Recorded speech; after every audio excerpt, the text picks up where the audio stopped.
एक आदमी हमेशा की तरह अपने नाई की दुकान पर बाल कटवाने गया। बाल कटवाते वक्त अक्सर देश दुनिया की बातें हुआ करती थी। आज भी वे सिनेमा, राजनीति और खेल जगत इत्यादि के बारे में बात कर रहे थे कि अचानक भगवान के अस्तित्व को लेकर बात सामने आ गई। तो उन्हीं सब बातों को लेकर नाई और आदमी में बातचीत होने लगी। नाई ने कहा, देखिए भैया, आपकी तरह मैं भगवान के अस्तित्व में यकीन नहीं रखता। तुम ऐसा क्यों कहते हो? आदमी ने पूछा। अरे ये समझना बहुत आसान है। बस गली में जाइए और आप समझ जाएंगे कि भगवान नहीं है। आप ही बताइए कि अगर भगवान होते तो क्या इतने लोग बीमार होते, इतने बच्चे अनाथ होते? अगर कोई भगवान होते तो किसी को कोई दर्द नहीं होता, तकलीफ नहीं होता। नाई ने बोलना जारी रखा और आदमी सुनता रहा। मैं ऐसे भगवान के बारे में नहीं सोच सकता जो इन सब चीज़ों को होने दे। आप ही बताइए, कहाँ है भगवान? आदमी एक क्षण के लिए रुक गया, कुछ सोचा, पर बहस ना बढ़े इसलिए वो चुप ही रहा।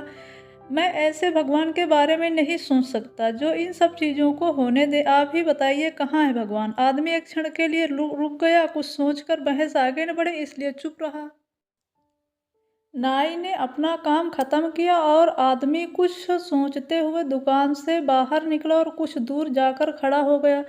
कुछ देर इंतजार करने के बाद उसे एक लंबी दाढ़ी मूछ वाला अधेड़ व्यक्ति उस तरफ आता दिखाई पड़ा। उसे देखकर लगता था मानो वो कितने भी दिनों से नहाया धोया ना हो। आदमी तुरंत नाई की दुकान में वापस घुस गया और बोला, जानते हो, इस दुनिया में नाई नहीं होते हैं। नाई बोला, भला ये कैसे हो सकता है? नाई ने सवाल किया, मैं साक्षात तुम्हारे सामने हूँ और तुम कहते हो कि नाई नहीं होता है, तो इसमें क्या हो सकता है? तो आदमी ने कहा, तो फिर इस आदमी के इतनी लंबी दाढ़ी मूछ कैसे हो गई?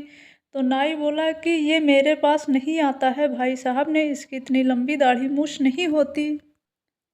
बिल्कुल सही, आदमी ने नाई को रोकते हुए कहा, यही तो बात है, भगवान भी होते हैं पर लोग उनके पास नहीं जाना चाहते हैं और ना ही उन्हें खोजने का प्रयास करते हैं। इसलिए दुनिया में इतना ज़्यादा दुख, दर्द, तकलीफ है और लोग सहते